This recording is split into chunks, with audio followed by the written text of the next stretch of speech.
rồi. Súng đâu rồi? Súng đâu rồi? Không có súng.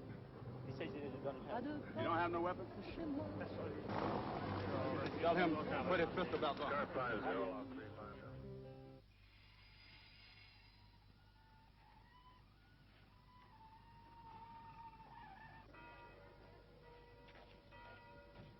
Ce sont les oubliés de la guerre d'Indochine. Ceux qui, après Dien Bien Phu, après les accords de Genève, après 1955, ont choisi de vivre en France. Ils avaient la nationalité française pour certains services rendus à la France. Ils étaient catholiques pour la plupart. Quelques-uns venaient même des anciens comptoirs français de l'Inde, d'autres des légionnaires d'Afrique. Mais en majorité, ils étaient d'Hanoï, de Saigon, ou du Laos, ou du Cambodge. Ils arrivaient, et ils arrivent encore, selon l'extension des combats, des villes, des villages et des plantations.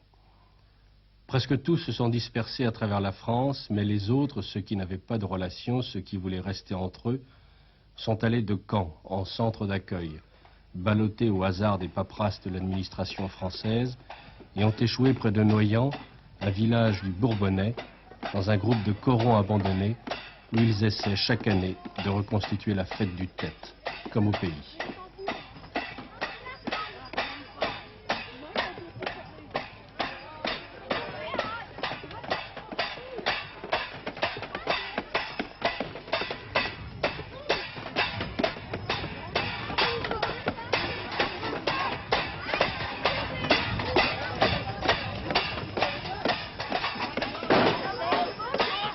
Les autres habitants du village, des cultivateurs et quelques Polonais de l'ancienne mine de charbon, sont environ 400.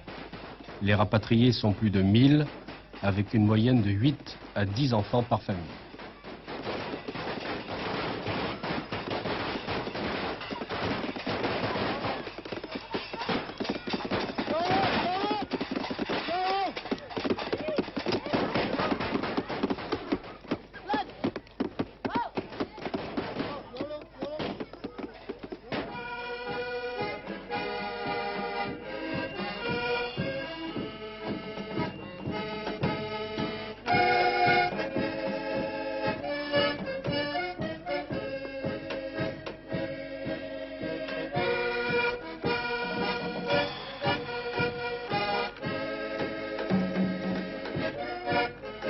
Mais si pour les parents, pour les anciens, la fête du Tête, c'est la nostalgie d'un tango chinois, comme au temps de la Légion, pour les enfants, pour les jeunes, qu'ils soient nés en Indochine ou en France, les chansons de Joan Bess correspondent beaucoup mieux à ce qu'ils ressentent aujourd'hui.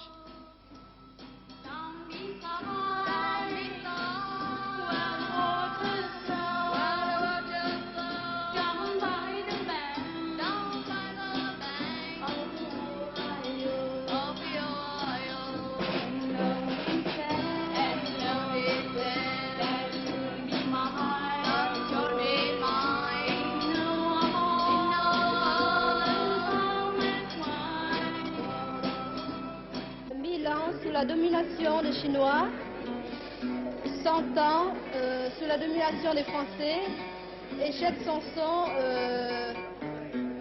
dit ce qu'est actuellement le Vietnam. Et ils ont même adopté dans leur petite communauté un chant de ralliement du Viet Cong.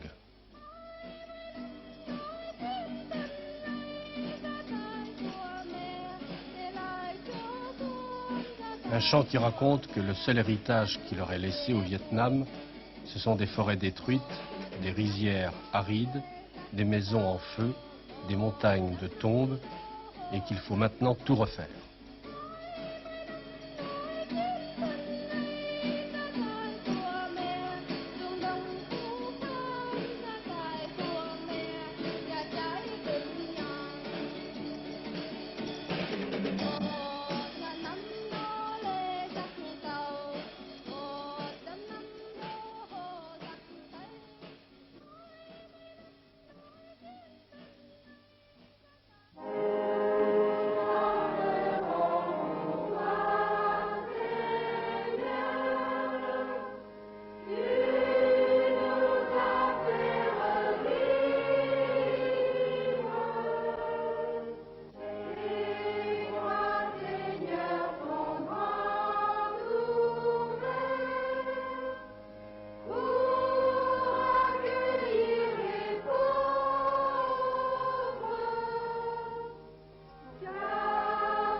Vous avez quitté le Vietnam, vous avez quitté les pays du Vietnam Nord, du Vietnam Sud, du Laos, du Cambodge, etc. Pourquoi? Parce qu'il y avait la guerre, oui. Voyez-vous. Et qu'est-ce que vous pensez de la guerre? C'est comme une haine. C'est la haine, oui. Vous êtes en France, vous êtes avec nous, vous êtes chez vous, puisque la preuve, on est tous ensemble, nous nous aimons tous bien. Est-ce que vous seriez heureux de retourner au Vietnam? Alors, ceux qui seraient heureux d'y retourner, levez le doigt. Quels sont ceux qui seraient heureux de revenir, de rester en France, ou d'y revenir? Alors, levez le doigt, ceux-là, levez la main bien haut. Alors, vous préférez le Vietnam, Donc, toi, l'origine, c'est la Pologne, toi. Alors, ça va pas, là. Alors, ceux du Vietnam, là, tu peux pas ou tu veux pas y retourner? Je peux pas, mais faut bien que je dise que je vais là-bas, parce que je peux pas y retourner, je suis pas née là-bas. Faut pas s'en faire.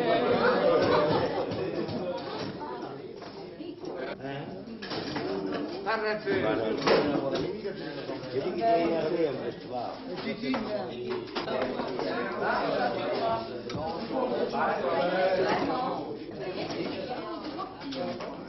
C'est à vous de choisir.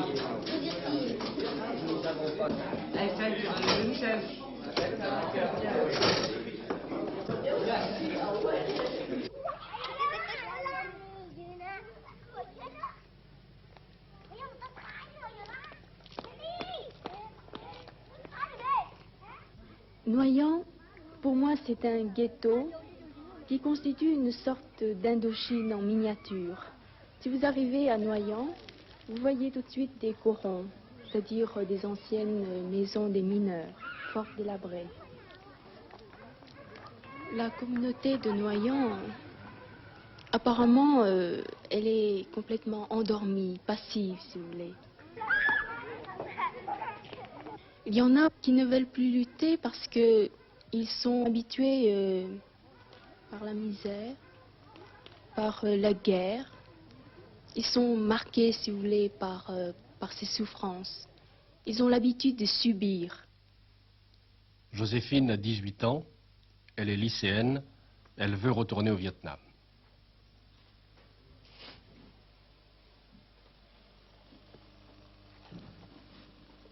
Vous aviez quel âge lorsque vous êtes arrivée en France, Joséphine?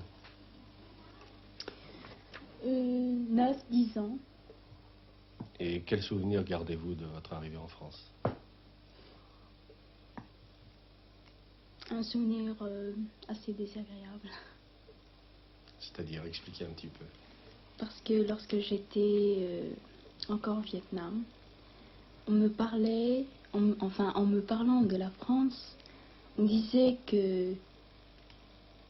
qu'en France, il y a du sable blanc, des pommiers tout au long de la route, avec de beaux fruits. Enfin, on me parlait de la France comme un paradis, et j'y croyais.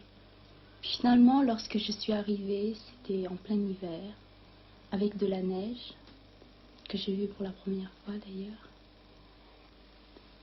Et puis la maison avait l'air, tout dit, si vous voulez, vraiment, c'était catastrophique.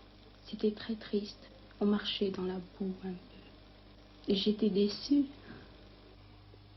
Lorsqu'on arrive ici, eh bien, qu'est-ce qu'on a? Deux mains vides. C'est tout. Quel souvenir gardez-vous du Vietnam? Mon enfance, toute ma vie d'enfance. Et c'était quoi?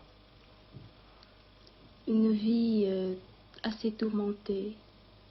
Parce que, si vous voulez, en comparaison avec la vie scolaire que je mène en ce moment-là en France, eh bien, c'était totalement différent. On déménageait souvent, la vie était très instable, on changeait d'école, on changeait de maison, enfin, c'était des déménagements successifs. Si je vous parle, par exemple, de la guerre d'Indochine, du temps des Français, si je vous parle de Dien Bien Phu, de Delattre, Ho Chi Minh, du général Giap. Qu'est-ce que ça signifie pour vous? J'ignore complètement toutes ces histoires de guerre, enfin. Tout ce que je sais, enfin, tout ce que j'ai vécu, c'est la misère, enfin, qui est un peu une des conséquences de ces guerres. Mais vous savez, victoire, traité de paix, enfin, tout ça, ça m'est inconnu. Si vous voulez aller au Vietnam, est-ce que vous pourriez accepter n'importe quel régime? Oh oui. Ça m'importe peu le régime politique. Et qu'est-ce que vous avez l'intention de faire? Vous voyez, j'ai deux devoirs. Un devoir envers la France, si vous voulez, et un autre envers le Vietnam. Et pour le Vietnam, je dois quelque chose de plus sérieux, de plus grand, parce que j'y suis née. C'est mon pays. J'ai passé une enfance très difficile.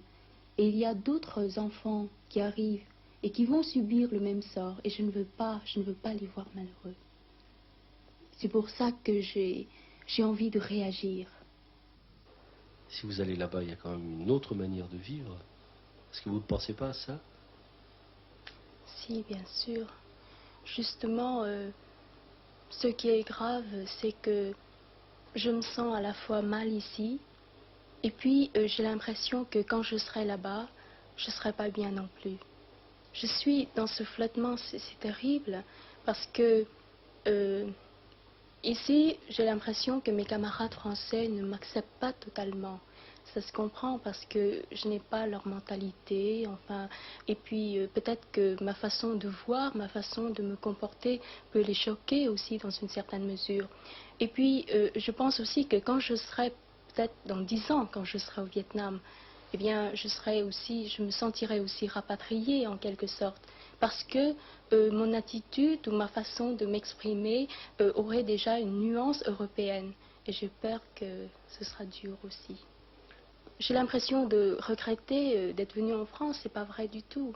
Au contraire, le contact, hein, l'apport de plusieurs civilisations constitue une vraie richesse pour moi. Et finalement, je ne regrette pas.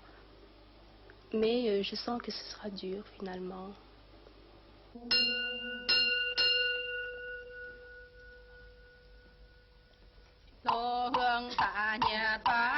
Près d'un autre village de France, dans la vallée du Lot, d'autres oubliés de l'Indochine sont installés dans un ancien camp militaire. C'étaient les plus vieux, les plus vieilles, qui aujourd'hui viennent prier régulièrement dans une pagode bouddhiste improvisée au fond d'un baraquement. Et leur prière est comme une longue plainte, car depuis quelques semaines, elles prient surtout pour la fin des combats dans leur pays. Et cela dans un décor qui leur rappelle les pagodes d'Hanoï et de Saigon. Et elles prient durant des heures.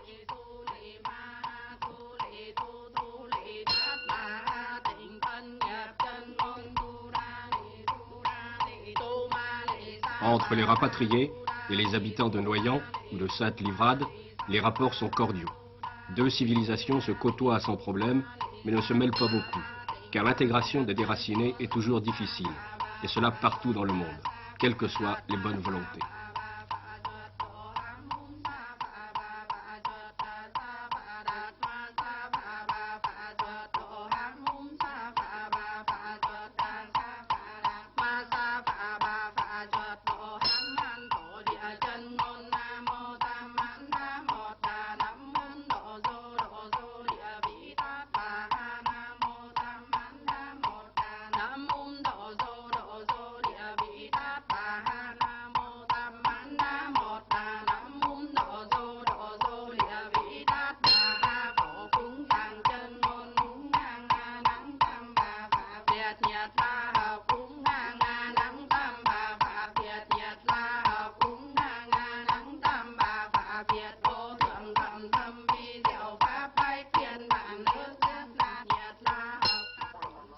Dans ce camp refermé sur lui-même, encore entouré de grillages, c'est depuis 15 ans l'attente. Dans une sorte de résignation, à l'écoute de toutes les informations sur ce qui peut se passer là-bas. Pendant les 45 premières minutes de son discours, qui demeurera un exemple de la façon de penser sud-vietnamienne, le président a violemment réaffirmé que Hanoï avait dressé la liste de ses exigences et que les États-Unis avaient accepté le tout en bloc. Eh bien, nous continuons à dire non à ce qui est une condamnation du Sud au communisme, a-t-il dit une fois encore. Le président Thieu réaffirme ses exigences classiques, en particulier retrait des 300 000 soldats nord-vietnamiens et participation directe de son gouvernement aux négociations. Et puis, brusquement, dans les dernières minutes du discours, tout Ainsi vivent aujourd'hui encore beaucoup d'oubliés de l'Indochine. Ils ne savent pas ce que va être leur avenir. Mais plus que les politiciens ou les spécialistes, et peut-être parce qu'ils ont été brisés et marqués comme le père de Joséphine, ces oubliés restent inquiets.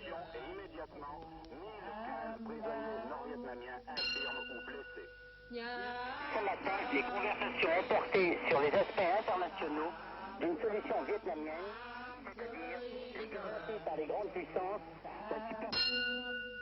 Nous avons une idée très recherchée avec la France. Depuis, enfin, mon grand-père a été citoyen français en 1886. Alors, nous tous, ils ont bien appris avec les Français. Il n'y a pas de solution, il n'y a pas de problème que je pense le Vietnam. Le Vietnam, il y a question que c'est le pays que j'étais né, depuis ma naissance, mais appris et tout élevé par les Français. C'est-à-dire depuis mon grand-père, mon père, alors, toute ma famille sont tous français. De nationalité française. Voilà. Mais né au Vietnam. Né au Vietnam. Vous ne croyez pas à la paix? Non, sûr et certain. Même jusqu'à ma fin de ma vie, il n'y a pas la paix. Pourquoi? L'avenir, je vous dis franchement, il faut attendre 20 ans après. Encore? Encore 20 ans. Pour que tout se rétablisse. Parce que, regardez bien maintenant, soit du sud ou du nord. Alors, ils se considéraient comme, après la guerre, le Japon. Étudiez bien le Japon. Après la guerre, pendant 20 ans, et maintenant, ils sont relevés à cause de reconstruction pendant 20 ans. Mais les Japonais, ils sont plus forts que nous, parce qu'ils sont indépendants, ils n'est pas que colonisés comme chez nous. Attention, l'Indochine est déchirée par plusieurs partis, plusieurs sectes, des bouddhistes, des catholiques, des sectes, etc. Des différents endroits. Parce que l'Indochine formée en 5 pays, attention, c'est-à-dire le Tonkin, le Laos, Cambodge, en Nam, c'est les Annamites dans le temps. Et nous, c'est Cochinchine, c'est une petite colonie française pendant presque 100 ans déjà. Alors, leurs coutumes sont différentes, leur langage différent aussi. Il ne peut pas s'entendre entre l'Indochine. Et vous ne pensez pas que cela puisse se réunir, que quelque chose puisse se faire afin qu'un pays se constitue? Ah, maintenant c'est foutu, il n'y a plus de 100 ans, plus réunis maintenant. Fini.